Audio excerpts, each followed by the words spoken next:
Quero dar as boas-vindas a todos vocês que nos sintonizam via internet, rádio, televisão, em toda parte do mundo. E a todos vocês que escutam essas gravações. Eu recebo que os olhos do teu entendimento já foram iluminados, que tua confissão melhorou e, consequentemente, as promessas do Senhor estão se manifestando em tua vida. Recebo que a cobertura de anjos cobre vocês e que esta palavra será levada por vocês a outras pessoas. Muito abençoados.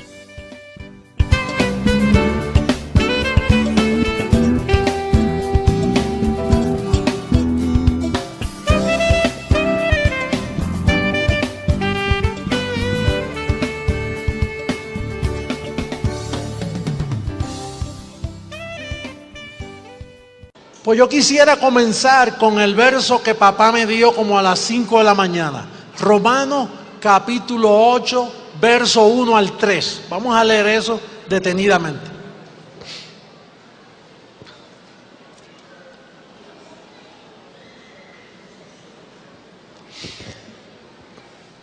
Dice el verso primero: ahora pues ninguna condenación hay para los que están en Cristo Jesús.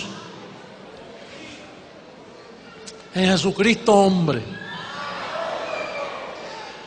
Los que no andan conforme a la carne, porque carne representa la circuncisión. Entonces, como representa la circuncisión, ellos en la carne, aunque están en Cristo, ven pecado, piensan que se pueden perder. O sea, si usted anda conforme a la circuncisión, pues para usted hay condenación. Ahora, si no conforme al Espíritu, los que andan conforme al Espíritu, no hay condenación para ellos, porque ellos en el Espíritu no pueden ver la libertad gloriosa en que están ellos posicionados. Verso 2: porque la ley del Espíritu de vida en Cristo Jesús, no que te va a librar, me ha librado de la ley del pecado y de la muerte. Yo no entiendo cómo este sistema puede persistir, que hay pecado y tratan a los miembros como pecadores. Entonces, ¿qué hizo la ley del Espíritu de vida? No hizo nada. Cuando usted va a la misa el domingo a celebrar una ceremonia de pecado, ¿saben ellos que la ley del Espíritu de vida ya te libró de la ley del pecado y de la muerte? Si lo supieran, no celebran la misa. Si el pastor evangélico, pentecostal, carismático supiera ese verso, aunque sea ese, que ya la ley del pecado, el creyente fue librado de ella, no te invita a pasar al frente a arrepentirte, porque entonces ¿qué hizo la ley del Espíritu de vida? Entonces no hizo nada. Eso es una ley poderosa, esa es la ley. Ese no es un movimiento del Espíritu, no, esa es la ley del Espíritu de vida. Ahí estaba Dios envuelto completamente, dio su vida para librar a sus bendecidos, a sus escogidos de esa ley de pecado y de la muerte. ¿Qué hizo Cristo en la cruz? ¿Qué hizo Jesús de Nazaret cuando murió? Quitó el pecado. Ahora Pablo más tarde explica que la ley del Espíritu de vida lo que hizo fue eso, que te libró de la ley del pecado y de la muerte.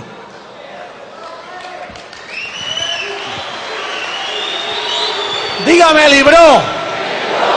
Yo no soy un pecador. Yo soy un espíritu justo, hecho perfecto. Abba, Padre.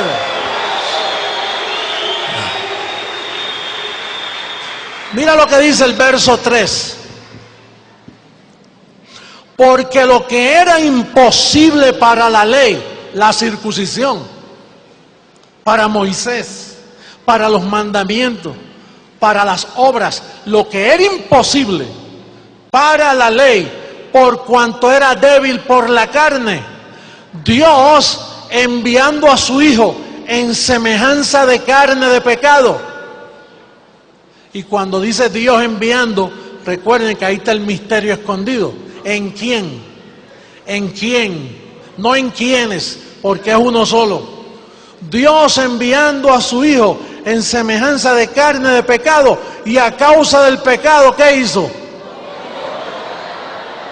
En su carne, en la carne, el pecado quedó condenado. Por eso es que yo soy el padre de la doctrina sin pecado, porque yo honro lo que Jesús de Nazaret hizo por la iglesia.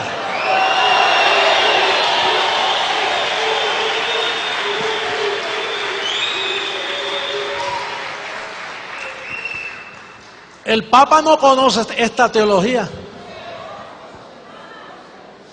Los sacerdotes no conocen esa teología, que el pecado fue condenado en la carne.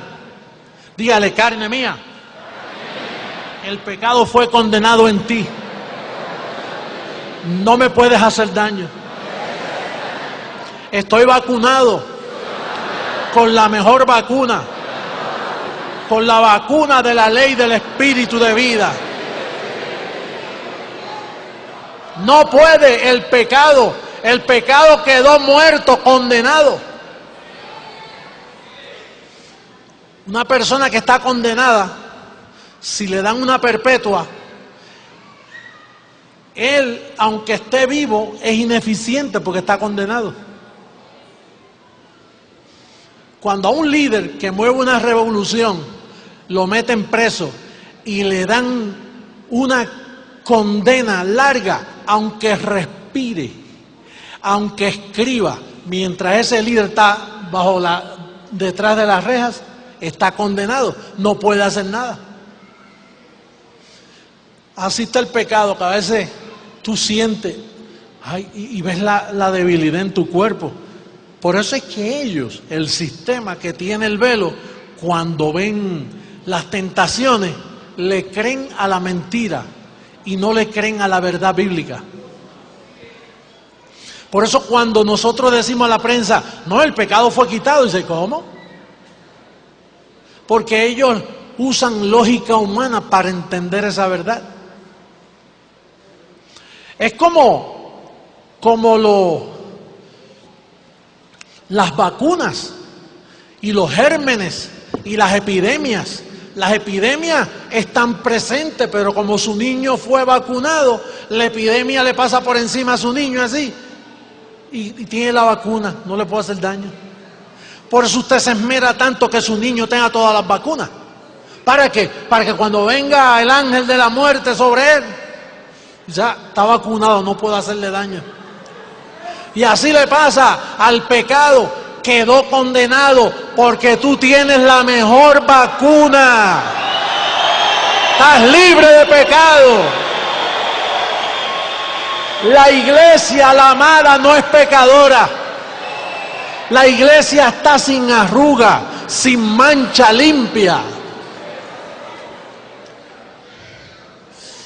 Todavía en 2000 años no se ha visto un líder que le diga, esta iglesia, aquí no hay pecado, todos estamos limpios.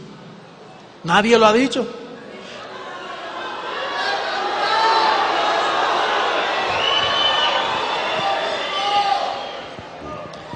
El pecado quedó condenado. Roma no ha entendido eso. Los líderes que me escuchan, el presidente de esta nación, gobernadores, miembros de congresos, de todo, representación política del país, ustedes están oyendo hoy el verdadero evangelio.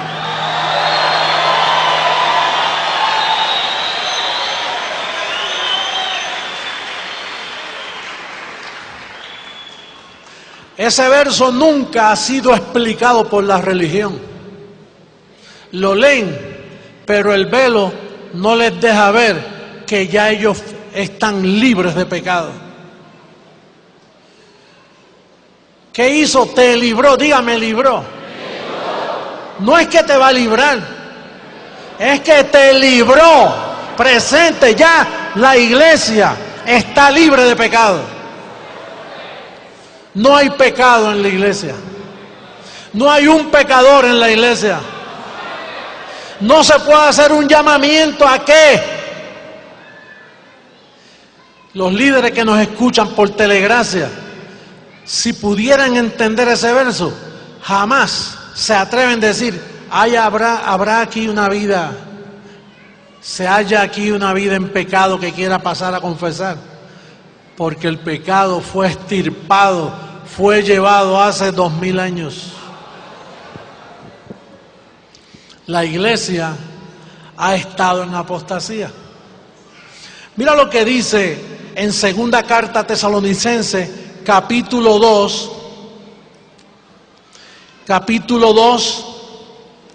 y el verso 3. ¿Por qué razón este verso no se ha entendido por 2000 años? Segunda carta a Tesalonicenses, capítulo 2, verso 3. Nadie os engañe, ¿en cuántas maneras? Porque el Señor no vendrá sin que antes venga la apostasía y se manifieste el hombre de pecado, el hijo de perdición. Pues el Señor vino y encontró la apostasía. ¿Por quiénes? Por el hombre de pecado. El hombre de pecado no es un hombre de pecado. Comenzó con Pedro, el hombre de pecado. Comenzó con Juan, hombre de pecado. Con Santiago, hombre de pecado. Con Judas, hombre de pecado. Todas esas epístolas después del libro, después de Hebreos, los 8 libros después de Hebreos son 8 libros de la circuncisión, contaminados, manchados con ese espíritu de la circuncisión. Esos fueron los hombres de pecado. El primer papa, hombre de pecado. Y creo que han sido nombrados como 260 papas en toda la historia, y todos han sido hombres de pecado. Ni uno de esos papas conoció a Romanos 8, 2 y 3. Ninguno de esos papas honró la sangre del pacto. Todos siguen con la misma mentira hasta este día. Hasta que les tapemos la boca con este tipo de predicación.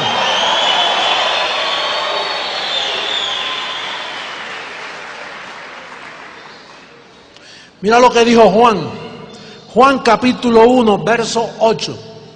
Primera carta de Juan, capítulo 1, verso 8. Mira quién era este líder que se recostaba de los brazos o del pecho del maestro y que le llaman el apóstol del amor. Le llaman el apóstol del amor y no sabe lo que hizo el que estaba al lado por los pecados de la iglesia. Si decimos que no tenemos pecado, ¿cómo es? ¿Qué usted dice? ¿Que tienes pecado? ¿No hay pecado? ¿Qué le pasó al pecado? ¿Lo condenaron? ¿Y cómo él se atreve? ¿Cómo él se atreve, quizás 80 años después de la muerte de Cristo? Quizás 20 años después que a Pablo lo mataron. Por eso fue que Pablo dijo, tengan cuidado, no se turben de ninguna manera, ni por pensamiento, ni por espíritu, ni por carta, como si fuera nuestra. Porque ya Pablo sabía que Juan, en varios años después, iba a escribir esta carta. Y se atreve a decir, el falso apóstol de la circuncisión, el hombre de pecado, el hombre malo, Juan, que lo tienen en todos los templos católicos, por aquí hay un ídolo de él. Y hoy Jesucristo, hombre, lo destapa.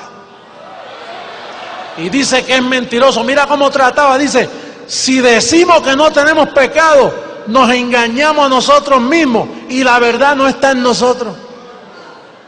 ¿Saben lo que es eso? Y mira cómo dice en el próximo verso, en el capítulo 2, verso 1, capítulo 2, verso 1, de ese mismo libro.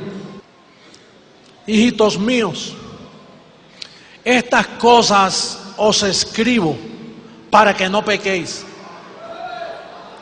Y si alguno hubiere pecado, abogado tenemos para con el Padre, a Jesucristo el justo. O sea que después que Él quitó el pecado, ahora se fue y que de abogado. Y entonces si el abogado no sirve, vete a hablar con la mamá, a ver si no te cobra por el servicio de abogado.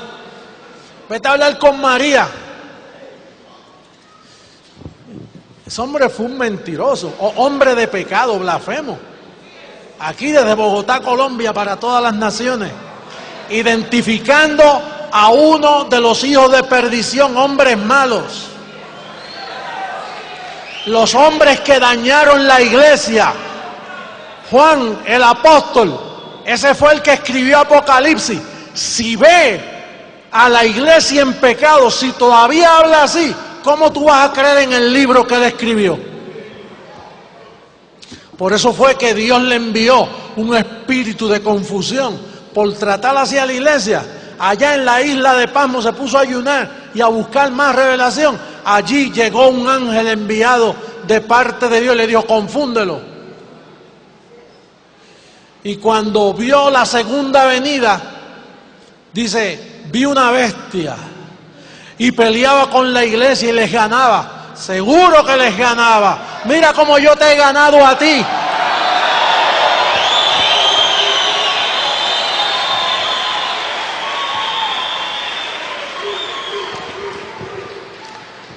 Un hombre muy malo, diga hombre malo. Malo y perverso. Usted sabe que esto usted antes lo leía y usted no pensaba. Porque con el velo, al contrario, usted decía, ¿te das cuenta? Si alguno ha pecado, hay que ir donde el abogado. Y entonces, pues, mezclábamos, porque se nos enseñó que todos los libros del Nuevo Testamento iban juntos. Y al estar todos juntos, pues todos eran iguales. Y se nos enseñó que Pablo y los apóstoles, pues, eran amiguitos. Amiguitos. La lucha que sostenía Pablo con estos falsos apóstoles, obreros fraudulentos, que se disfrazan como obreros de Cristo, pero son lobos rapaces, ministros de Satanás. Si tú te llamas apóstol y te atreves a decir si alguno ha pecado en este pacto, entonces estás teniendo la sangre del pacto por inmunda. Estás teniendo la sangre de Jesucristo como una sangre cualquiera. Mira, fíjate lo que le tuvo que decir Pablo a Pedro. En Gálatas capítulo 2, verso 14. Mira lo que le tuvo que decir.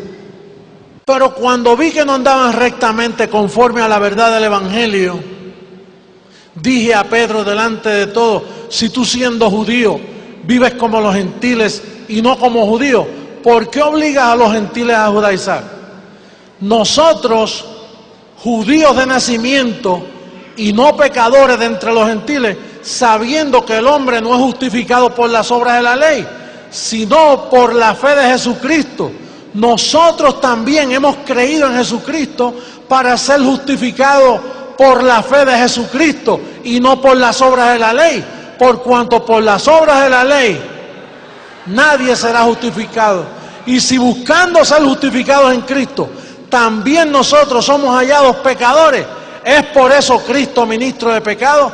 En ninguna manera. Tuvo que reprender a Pedro, porque al Pedro judaizar, los colocaba bajo pecado a la iglesia. Y tuvo que reprenderlo. Pedro, tú estás de condenar. Estás de condenar. Estás mintiendo. No estás en línea con la palabra del pacto. Pedro presentaba a la iglesia en pecado. El primer papa. Hoy estaba leyendo yo unos informes de un papa que después que dejó de ser papa descubrieron que había violado a 200 mujeres.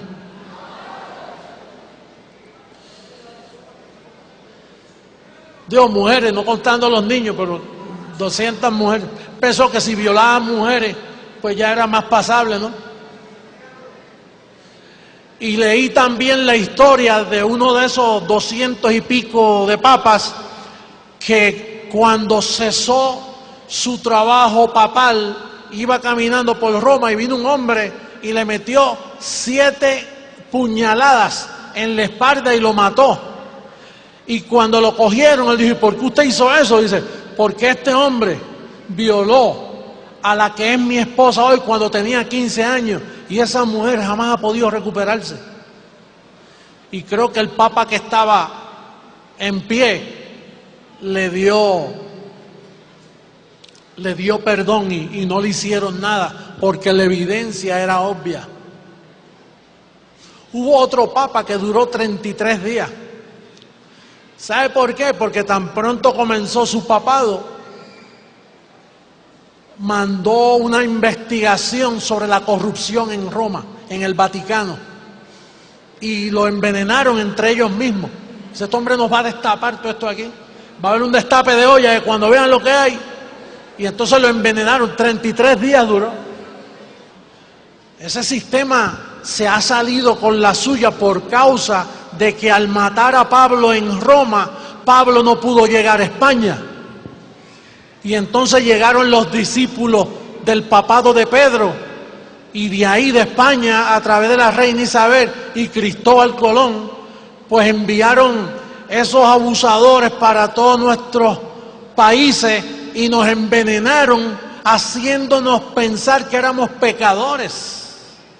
No explicaron a Romanos 8:2. No, ellos no dijeron, mi hijo, el pecado fue condenado en la carne, no te tienes que confesar. No, tú eres un pecador, rézate varias Ave María y varios Padres Nuestros. Con esos engaños se han mantenido por tantos años, no puede ser. Hay que cerrarle todas esas iglesias, deben irse.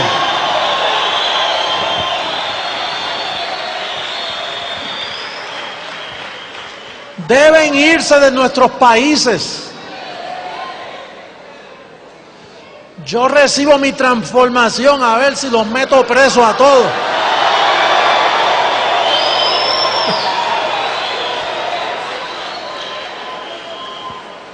Oye, como Hitler le hizo a los judíos, le voy a hacer yo a ellos. Los van a tener que huir porque los meto presos a todos por mentirosos. Han mentido. Destructores de familias enteras, trastornan las casas, los pueblos, las ciudades. El nuevo papa es peor que todos también. No tiene ni una chispa de revelación en sus labios. No conoce la Biblia, no conoce el pacto de la incircuncisión, no conoce el Evangelio. ¿Cómo le pueden llamar papa a un mentiroso así?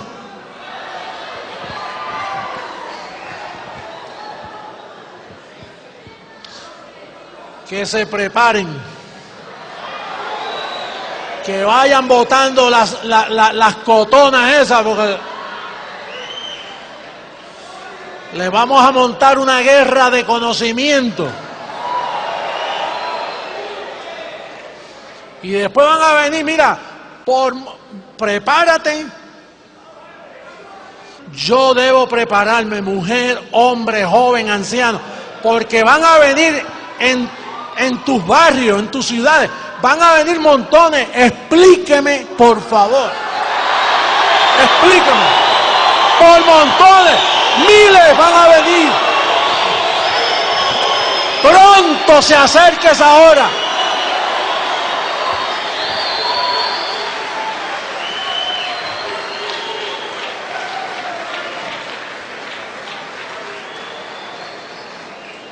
Pueden sentarse.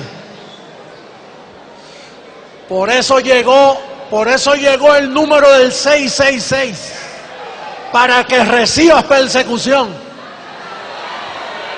Porque luego de la persecución va a venir un hambre de justicia y un hambre de verdad.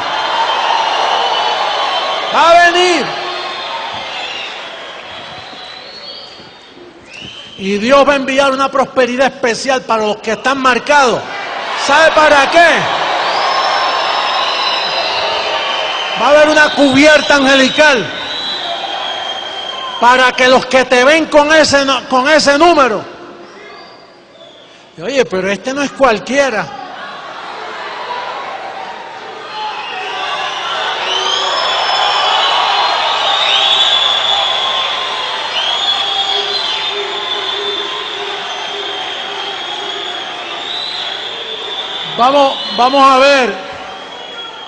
Vamos a ver la segunda carta a los Corintios, capítulo 5, verso 14. Porque el amor de Cristo nos constriñe pensando esto. Diga pensando. Diga yo pienso porque con la mente yo le sirvo a Dios. Entonces lo mejor que puedo hacer es pensar. Nosotros siempre nos pasamos pensando, ¿verdad que sí? Oye, que muchos nosotros pensamos. Yo creo que en su casa la gente, mira, oye, ¿qué estaba pensando en esto? Te activaron la mente. Antes no pensaba. Antes siempre estabas hablando, ahora estás pensando. Pensando esto. Que si uno murió por todos, ¿quién murió por todos? Jesús de Nazaret.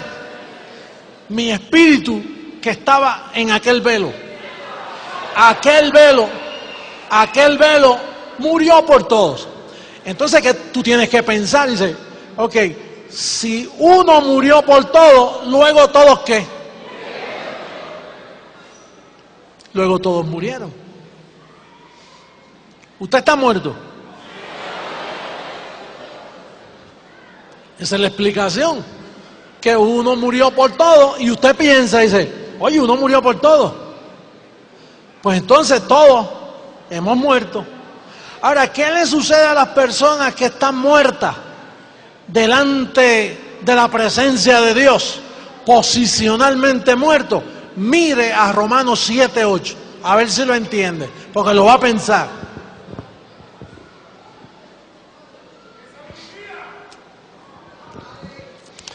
Más el pecado, tomando ocasión por el mandamiento, produjo en mí toda codicia. Porque sin la ley, el pecado está ¿qué? Pues si usted es un muerto, el pecado está muerto, ¿cómo te va a agarrar a ti si tú estás muerto? Y mira lo que dice ahí mismo en Romanos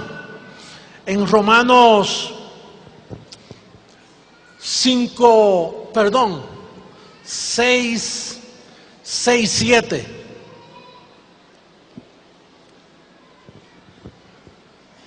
Porque el que ha muerto, ¿qué dice?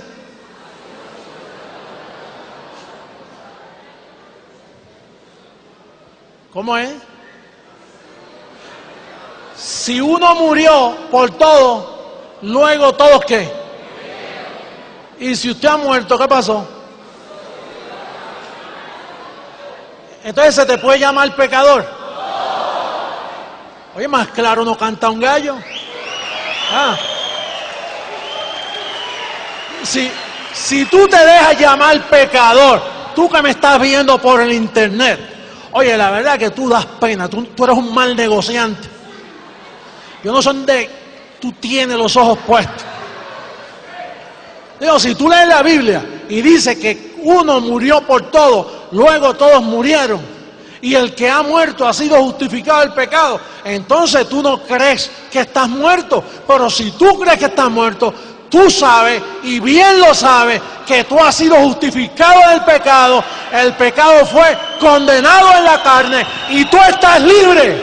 No te dejes engañar, por favor. No te dejes engañar.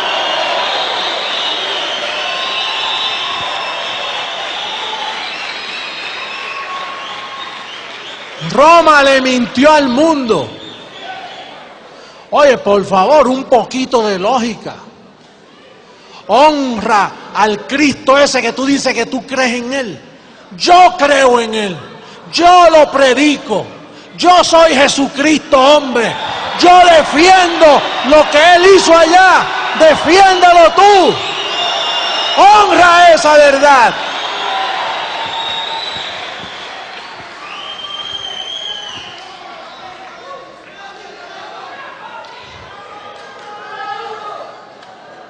Oye, en Miami hay un dicho. En Miami hay un dicho que le dice, oye chico, no seas caripelado.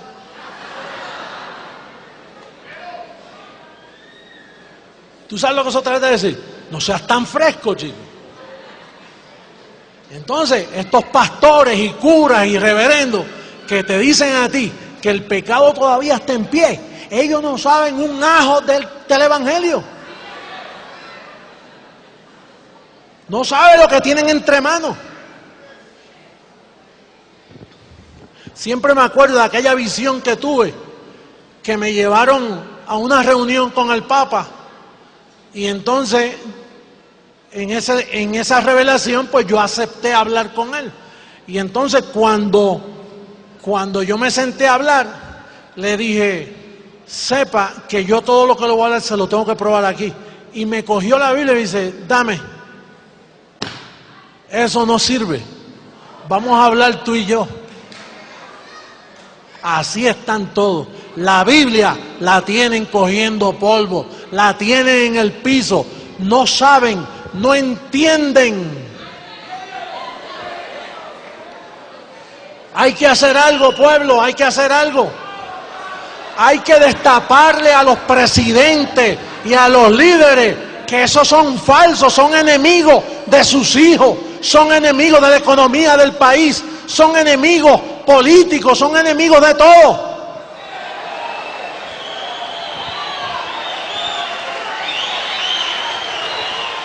Por la verdad vamos a seguir. No cojas miedo, por favor. Mira, de los miedosos no se ha escrito nada. Sí, tenemos que seguir libertando. No peleen por estupideces. Nosotros tenemos metas más grandes que alcanzar.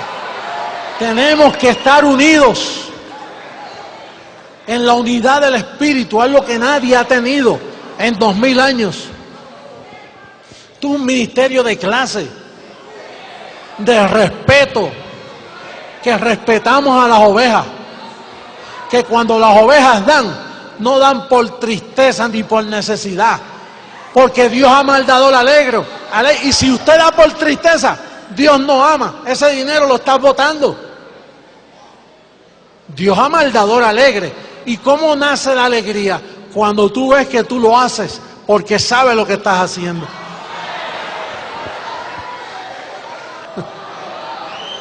Aquí no se pide, aquí se da. Es más bienaventurado dar que recibir. Porque si tú das, siempre vas a tener. Los amo mucho. Los amo. Los quiero mucho. Gracias. Los amo.